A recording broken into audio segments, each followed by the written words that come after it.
So నిన్న ఈ అమ్మాయి తల్లి ఒక పత్రికా ప్రకటన ప్రెస్ రిలీజ్ ఒక నోట్ విడుదల చేసింది. ఆమె ఇంగ్లీష్లో పంపింది. యాక్చువల్గా దాన్ని ట్రాన్స్లేట్ చేసాం మనం, మళ్ళీ తెలుగులో చదువుతున్నవేందని మీరు అనుకోవచ్చు. సో ఆమె పంపినటువంటి లెటర్ ఏంటి అంటే అది కూడా ఫస్ట్ ఒకసారి చూపించిన తర్వాత మనం ఈ తెలుగు వర్షన్ ఒకసారి చూద్దాం. Press release, the statement is being issued by a helpless mother అని స్టార్ట్ చేసి ఆమె పంపినటువంటి మీడియాకు పంపినటువంటి లెటర్ ఇది సోషల్ మీడియాలో వైరల్ అవుతున్నది, మనకు కూడా వచ్చినది. So mother of the minor child victim అని ఆమె సంతకంతో కూడిన లెటరు. పేరు ఎక్కడ కూడా మెన్షన్ చేయరు, ఎందుకంటే వాళ్ళు బాధితులు కాబట్టి, దట్టు అది పోక్సో కేసు కాబట్టి. మీరు కూడా దయచేసి ఈ పేర్లని ఫోటోలని ఇవన్నీ కూడా షేర్ చేయకండి. వన్స్ మీరు షేర్ చేసి ఆ సైబర్ క్రైమ్ వాళ్ళ దృష్టిలో పడ్డారంటే మీ మీద కూడా పోక్సో అవుతుంది, ఎందుకంటే చట్టం చెప్తున్నది.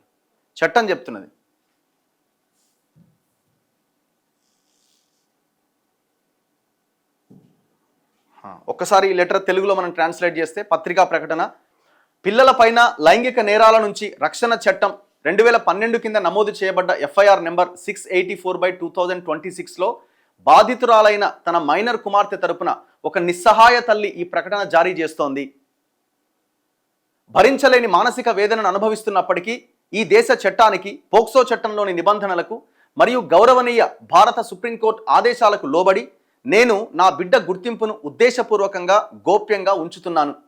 నా కుమార్తెకు రక్షణ, గౌరవం మరియు బహిరంగ అవమానాలు లేని భవిష్యత్తు లభించాలి.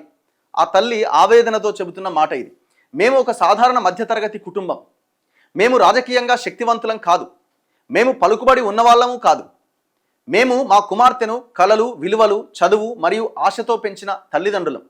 ఒకనాడు మా బిడ్డను రక్షించమని, మా న్యాయపు ఆక్రందనలు వినమని సంస్థలను వేడుకుంటూ సమాజం ముందు నిలబడవలసి వస్తుందని మా పీడకలలో కూడా మేము ఊహించలే. ఈ ప్రకటన ప్రతీకారం కోసమో లేదా ప్రచారం కోసమో నేను జారీ చేయట్లే. మాట్లాడడం కంటే మౌనమే ఎక్కువ బాధాకరంగా మారినందువల్ల నేను ఈ పత్రికా ప్రకటన ఇస్తున్నాను అని చెప్తున్నది.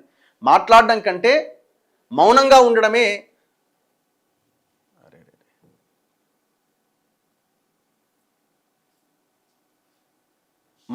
మాట్లాడడం కంటే మౌనమే ఎక్కువ బాధాకరంగా మారినందున ఇది జారీ చేయబడుతోంది. 2025వ సంవత్సరంలో తనకు శ్రీ బండి భగీరథ్తో పరిచయం ఏర్పడిందని మా కుమార్తె మాకు చెప్పింది.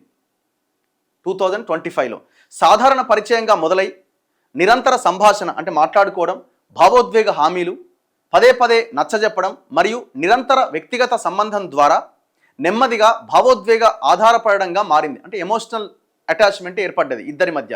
తల్లిదండ్రులుగా ఈ విషయాన్ని బహిరంగంగా చెప్పడానికి మా గుండెలు బద్దలవుతున్నాయి. కానీ మా కుమార్తె ఆరోపణల ప్రకారం ఆమెను భావోద్వేగపరంగా వాడుకున్నారు, మానసికంగా నియంత్రించారు, చదువు మరియు భవిష్యత్తుపై దృష్టి పెట్టకుండా నిరుత్సాహపరిచారు మరియు అనేక సందర్భాల్లో ఆమె అసౌకర్యంగా ప్రతిఘటించినప్పటికీ శారీరక సంబంధం కోసం పదే పదే ఒత్తిడి చేశారు. ఒక తల్లిగా అపార్ట్మెంట్లు, ప్రైవేటు ప్రాంగణాలు వంటి వివిధ ప్రదేశాల్లో, ముఖ్యంగా 2025 డిసెంబర్ 31వ తేదీ రాత్రి మరియు 2026 జనవరి 1వ తేదీ తెల్లవారుజామున మొయినాబాద్లో జరిగినట్లు ఆరోపించబడిన సంఘటనలను నా కుమార్తె వివరిస్తుండగా అది విన్న బాధను మాటల్లో పూర్తిగా వర్ణించలేను. అంటే 2 సార్లు జరిగినటువంటి ఆ దాడి 2025 డిసెంబర్ 1న అండ్ 2026 జనవరి 1వ తేదీ తెల్లవారుజామున జరిగిన దాడిని నా కుమార్తె ద్వారా నేను విన్నాను, కానీ నేను దాన్ని వర్ణించలేకపోతున్నాను. తాను వద్దు అని చెప్పినప్పటికీ మద్యం సేవించమని తనపైన ఒత్తిడి చేశారని, ఆ తర్వాత తాను బలహీన స్థితిలో ఉన్నప్పుడు అనుచితమైన శారీరక ప్రవర్తనకు, బలవంతపు చర్యలకు పాల్పడ్డారని నా కుమార్తె నాతో చెప్పింది.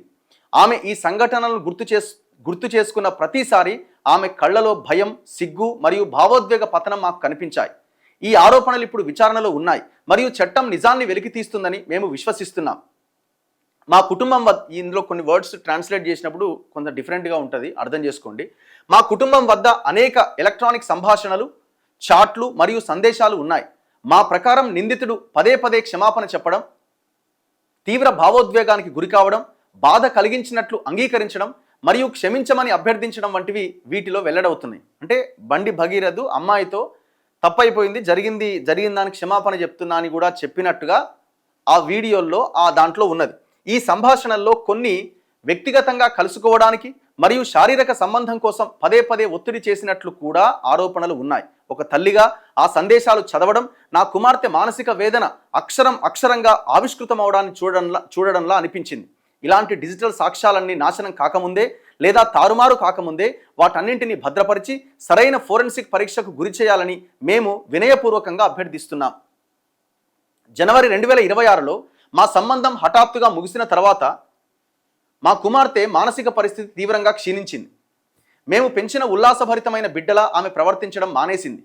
ఆమె అంతర్ముఖిగా భావోద్వేగపరంగా కలత చెంది మానసికంగా అలసిపోయి తీవ్రంగా కుంగిపోయింది. తల్లిదండ్రులుగా మా బిడ్డ ప్రతిరోజు నిశ్శబ్దంగా ఏడవడం, ఆత్మవిశ్వాసం కోల్పోవడం మరియు పోరాడడం మేము చూస్తూనే ఉన్నాం. ఈ కాలంలో ఆమె పరిస్థితి గురించి మేము జోక్యం చేసుకోవాలని కోరుతూ నిందితుడు భయాందోళనతో పంపినట్లు ఆరోపించబడ్డ సందేశాలు కూడా ఉన్నాయి. అంటే బాధితుడు భయపడుతూ అమ్మాయితో మాట్లాడినటువంటివి కూడా మా దగ్గర ఆధారాలు ఉన్నాయి. మా కుమార్తెకు కలిగిన మానసిక క్షోభ గురించి అతనికి స్పష్టమైన అవగాహన ఉందని ఆ మెసేజెస్ మాకు ప్రతిబింబించాయి. 2026 మార్చ్ ఏప్రిల్ నెలల్లో మేము నెమ్మదిగా ధైర్యం కూడగట్టుకొని న్యాయపరమైన మార్గాలు అన్వేషించడం ప్రారంభించినప్పుడు మాకు మద్దతు లభించకపోగా చట్టపరంగా ముందుకు వెళ్ళవద్దని పరోక్షంగా ఒత్తిడి, నచ్చజెప్పడం మరియు అభ్యర్థనలు ఎదురయ్యాయనే ఆరోపణలు వచ్చినాయి. అంటే వాళ్ళు ముందుకు వెళ్ళాలి అనుకున్నప్పుడు లాయర్లని వీళ్ళని కలిసినప్పుడు అనవసరం ఎందుకు ఇది పెద్ద హై ప్రొఫైల్ కేసు, ఆయన కేంద్ర మంత్రి అని రకరకాలుగా ఒత్తిడి, బెదిరింపులు ఇట్లాంటివి వచ్చినాయట. 2026 ఏప్రిల్ 21వ తేదీన ఇరు పక్షాలకు సంబంధించిన ఒక సహచరుడు, అంటే అటు బండికి సంబంధించిన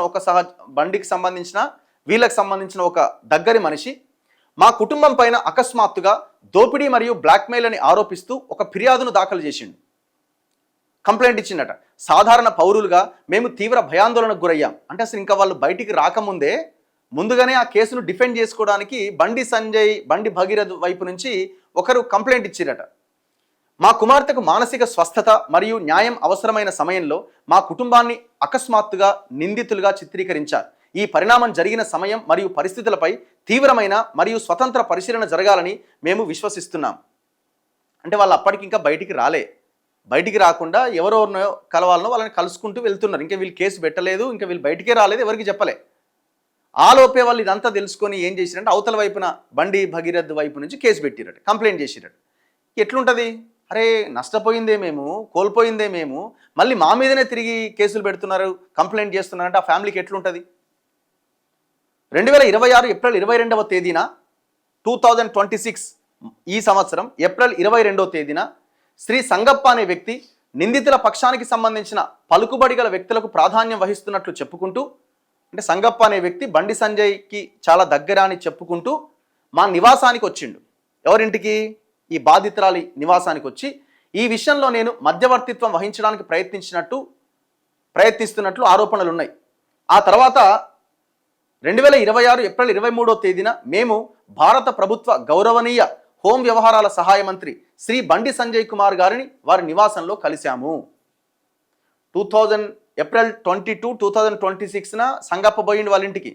పోయి మాట్లాడి నేను సంజయ్ గారి దగ్గరికి తీసుకెళ్తా అన్నాడు. వా ఫ్యామిలీ అప్పటికి వీళ్ళ మీద కోపంగా ఉండి వీళ్ళని ఏదో చేయాలి, ఇది ఏదో ఒకటి అని వాళ్ళు అనుకుంటే అంత దూరం కరీంనగర్కి ఎందుకు వెళ్తారు? వెళ్ళరు కదా. కరీంనగర్ కలిసిరు, హైదరాబాద్లో కలిసిరు. వాళ్ళు వెళ్ళాలి అనుకున్నారు అని అంటే ఈ ఇష్యూని ఏదో దగ్గర క్లోజ్ చేద్దాం అనుకున్నట్టే కదా ఫ్యామిలీ. సో ఆ తర్వాత 2026 ఏప్రిల్ 23వ తేదీన మేము భారత ప్రభుత్వ గౌరవనీయ హోం వ్యవహారాల సహాయ మంత్రి శ్రీ బండి సంజయ్ కుమార్ గారిని వారి నివాసంలో కలిశాం. బాధపడుతున్న మా బిడ్డ తల్లిదండ్రులుగా మేము భరోసా, రక్షణ మరియు మానవత్వం కోసం ఆశిస్తూ ఆ సమావేశానికి వెళ్ళాం. దేనికోసం వెళ్ళారట? భరోసా దొరుకుతుందేమో, రక్షణ దొరుకుతుందేమో, మానవత్వంతో వ్యవహరిస్తారేమో అని మేము ఆ సమావేశానికి పోయాం. కానీ దానికి బదులుగా గుండెల్లో భయంతో ఇంటికి తిరిగి వచ్చాం. అంటే ఆ భరోసా లేక, రక్షణ లేక చివరికి ఏం చేసిరు? భయంతో మళ్ళీ ఇంటికి తిరిగి వచ్చాం. రాజకీయ పలుకుబడి, మద్దతుదారులు మరియు కుటుంబాన్ని ఇబ్బంది పెట్టే వ్యక్తుల పర్యవసానాల గురించి చేసినట్లుగా ఆరోపించబడిన కొన్ని వ్యాఖ్యలు మమ్మల్ని తీవ్రంగా కలవరపరిచి భయపెట్టినాయి. అంటే బెదిరించిండు అని చెప్తున్నారు. ఆ రోజు నుంచి నా కుమార్తె మరియు నా కుటుంబం నిరంతర భయం మరియు మానసిక ఒత్తిడిలో జీవిస్తున్నారు. ఈ పరిస్థితులపై స్వతంత్ర ధృవీకరణ మరియు విచారణ జరపాలని మేము వినయపూర్వకంగా అభ్యర్థిస్తున్నాం. 8/5/2026న మాలో మిగిలి ఉన్న మానసిక శక్తి అంతా హరించుకుపోయిన తర్వాత, ఎప్పుడు మే 8, 2026వ తేదీన మాలో మిగిలి ఉన్న మానసిక శక్తి అంతా హరించుకుపోయిన తర్వాత మా కుటుంబం పోక్సో చట్టం కింద మా ఫిర్యాదును చట్టబద్ధంగా నమోదు చేయాలని కోరుతూ పేట్ బషీరాబాద్ పోలీస్ స్టేషన్ను ఆశ్రయించాం. ఒక మైనర్ బాలికకు సంబంధించిన తీవ్రమైన ఆరోపణలను వెల్లడించినప్పటికీ మమ్మల్ని 5 గంటలకు పైగా బాధాకరంగా వేచి ఉండేలా చేశారు. ఆ సమయంలో మా మాట వినమని మేము అధికారులను పదే పదే వేడుకుంటుంటే నా కూతురు మానసికంగా కుంగిపోయి అక్కడే కూర్చుండిపోయింది. ప్రాదేశిక అధికార పరిధి సమస్యలు మరియు ఫిర్యాదు బదిలీ అయ్యే అవకాశం గురించి మాకు తెలియజేశారు. అంటే ఎవరో అక్కడ ఉన్న పోలీస్ ఆఫీసర్లు 0 FIR విధానం గురించి పదే పదే పట్టుబట్టిన తర్వాతే ఫిర్యాదును స్వీకరించారు. అంటే ఒక కంప్లైనెంట్ అక్కడికి వెళ్తే 0 FIR చేయాలి, ఫస్ట్ ఎఫ్ఐఆర్ చేయాలి. ఒక తల్లిదండ్రిగా ఆ గంటలు, అంటే ఆ నిలబడ్డ గంటలు, వేచి ఉన్న గంటలు మా బిడ్డ బాధని తూకం వేసి ప్రశ్నిస్తున్నట్టుగా అనిపించాయి. ఒక తల్లి ఆవేదనతో రాసిన లేఖ ఇది. ఇదే కాలంలో మా కుటుంబం పైన దోపిడీ, బ్లాక్మెయిల్ అనే ఆరోపణలతో కరీంనగర్ 2 టౌన్ పోలీస్ స్టేషన్లో అప్పటికే, అంటే ముందు రోజు ఈవినింగ్ 5 గంటలకే FIR నెంబర్ 253/2026 నమోదైందని మేము ఆ తర్వాత తెలుసుకున్నాం. ఈ సంఘటనల క్రమం, సమయం మమ్మల్ని తీవ్రంగా కుంగదీసి భయపెట్టినాయి. బాలల సంరక్షణ చట్టం కింద ఫిర్యాదుదారులుగా రక్షణ పొందామని భావించడానికి బదులుగా మేము అకస్మాత్తుగా భయం, ఆరోపణలు, సామాజిక అవమానాలతో చుట్టుముట్టినాయి. అందువల్ల ఎలాంటి వక్రీకరణ లేకుండా చట్టం ముందు ఖచ్చితమైన కాలక్రమం వెల్లడయ్యేందుకు CCTV ఫుటేజ్, జనరల్ డైరీ ఎంట్రీలు, FIR మెటా డేటా, స్టేషన్ రికార్డులు, ఫిర్యాదుల కదలికల రిజిస్టర్లు, ఎలక్ట్రానిక్ సాక్ష్యాలు భద్రపరచాలని మేము అభ్యర్థించాం. మా మైనర్ కుమార్తె గుర్తింపును బయటపెట్టగల వివరాలు ప్రచారం చేయబడ్డాయన్న ఆరోపణ మా కుటుంబానికి కలిగిన తీవ్రమైన గాయాల్లో ఒకటి. అంటే సోషల్ మీడియాలో జరుగుతున్నటువంటి ఆమె ఫోటోలు కానీ, వీడియోలు కానీ, ఇంకా రకరకాలుగా జరుగుతున్న ప్రచారం మమ్మల్ని తీవ్రంగా ఇబ్బంది పెట్టింది. జరిగిన గాయం ఒకటైతే ఇది ఇంకా భయంకరంగా ఉన్నది. అసలు యాక్చువల్గా ఆ ఫ్యామిలీ కేసు పెట్టడం వరకే పరిమితమైంది తప్ప బయటికి రమ్మన్నా కూడా ఫ్యామిలీ బయటికి రాలే.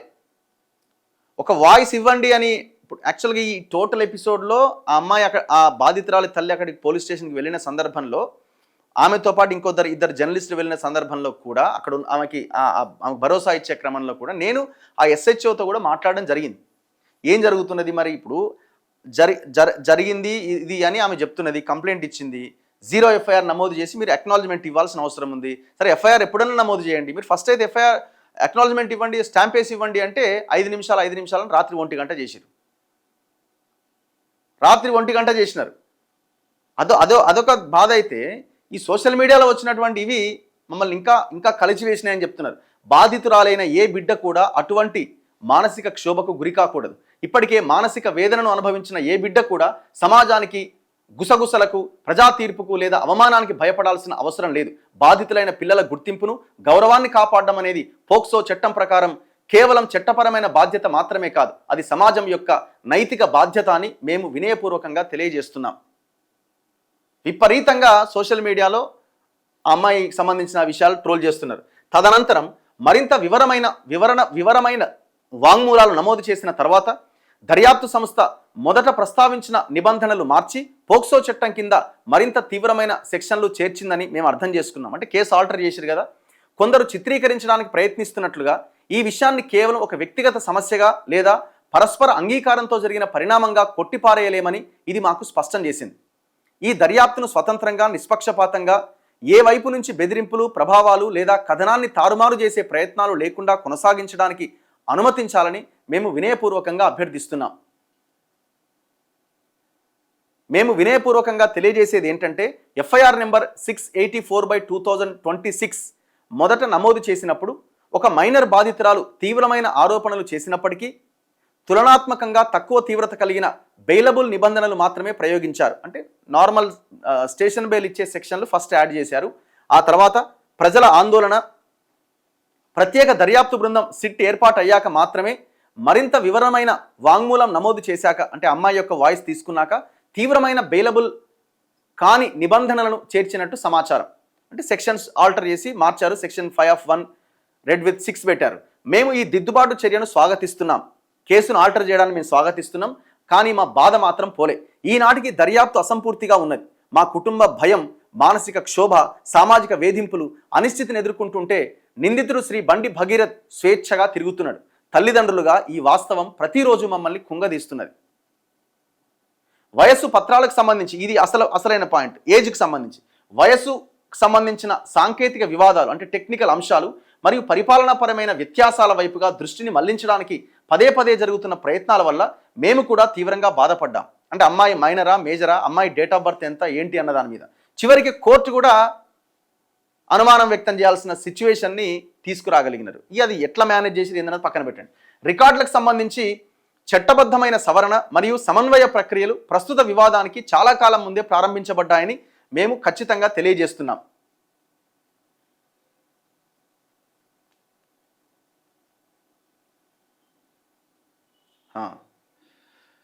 సో సంబంధిత కాలంలో సాక్ష్యాధారాలు మరియు కాలక్రమం అంటే అవన్నీ ఆ సాక్ష్యాధారాలు అవన్నీ చూస్తున్నప్పుడు ఆమె మైనర్ అని చాలా స్పష్టంగా సూచిస్తున్నాయి. ఆ పత్రాల్లో ఉన్న ప్రక్రియపరమైనటువంటి వ్యత్యాసాలు ఒక బిడ్డ అనుభవించిన బాధను తుడిచివేయలేవని లేదా పోక్సో చట్టం కింద హామీ ఇవ్వబడిన చట్టబద్ధమైన రక్షణలను విఫలం చేయలేవని మేము గట్టిగా నమ్ముతున్నాం. అంటే ఈ ఏజ్ మీద క్రియేట్ చేస్తున్నటువంటి ఈ ప్రచారం ఏదైతే ఉందో విచారణ ఏమీ ప్రభావితం చేయదు, ఆమె మైనరే, మాకు నమ్మకం ఉన్నది అని ఆ కుటుంబం చెప్తున్నది, ఆ తల్లి చెప్తున్నది. బాధితురాలైన చిన్నారి తల్లిగా మేము మీడియా సానుభూతిని, రాజకీయ ఘర్షణను లేదా బహిరంగ ప్రదర్శనను కోరుకోవట్లేదని చేతులు జోడించి చెప్పదలుచుకున్నా. ఈ దేశంలోని ప్రతి సాధారణ పౌరుడు అర్హులైన నిష్పక్షపాత విచారణ, సాక్ష్యాల పరిరక్షణ, మా కుమార్తెకు గౌరవం మరియు రాజకీయ పలుకుబడి, సామాజిక హోదా లేదా అధికారంతో సంబంధం లేకుండా చట్టాన్ని సమానంగా వర్తింపచేయడం మాత్రమే మేము కోరుతున్నాం. అందరికీ చట్టం ఎట్లా వర్తిస్తుందో నా కూతురి విషయంలో కూడా ఆ రకంగానే చట్ట ప్రకారం ముందుకెళ్ళండి అని చెప్తున్నాం. నేడు నా కుటుంబం నిరంతర భయం, మానసిక అలసట మరియు అనిశ్చితితో జీవిస్తోంది. అందువల్ల బెదిరింపులు, బలవంతము, సామాజిక వేధింపులు మరియు బయట నుంచి ఒత్తిడి నుంచి రక్షణ కల్పించాలని నేను వినయపూర్వకంగా కోరుతున్నా. న్యాయ వ్యవస్థ, దర్యాప్తు సంస్థలు, బాలల హక్కుల సంస్థలు, మహిళా కమిషన్లు మరియు సంబంధిత అధికారులందరూ దర్యాప్తు స్వతంత్రంగా జరిగేలా మరియు ప్రతి సాక్ష్యం చట్టానికి అనుగుణంగా భద్రపరిచేలా చూడాలని నేను అభ్యర్థిస్తున్నాను.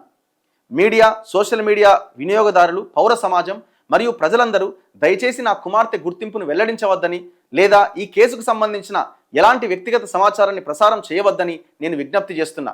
అటువంటి ప్రతి చర్య ఒక చిన్నారి మానసిక క్షోభను మరింత తీవ్రతరం చేస్తుంది. ఇప్పటికే మానసికంగా కుంగిపోయారు. ఏ తల్లిదండ్రులు కూడా సమాజం తమ బిడ్డ గౌరవాన్ని, భవిష్యత్తును నాశనం చేస్తుండగా చూస్తూ ఉండకూడదు. మా కుటుంబం ఇన్ని కష్టాలు అనుభవించినప్పటికీ మేము ఇప్పటికీ భారత రాజ్యాంగం, న్యాయ వ్యవస్థ మరియు చట్టబద్ధమైన పాలనపైన మా విశ్వాసాన్ని ఉంచుతాం. మేము అన్ని చట్టబద్ధమైన విచారణలకు పూర్తిగా సహకరిస్తూనే ఉంటాం మరియు మా కుమార్తెకు చివరికి సత్యం, నిష్పక్షపాతం మరియు న్యాయం దక్కాలని ప్రార్థిస్తున్నాం అని ఆ తల్లి రాసినటువంటి లెటర్ ఇది. ఈ సమాజానికి, ప్రభుత్వానికి, లేకపోతే అందరికీ రాసినటువంటి లెటర్ ఇది.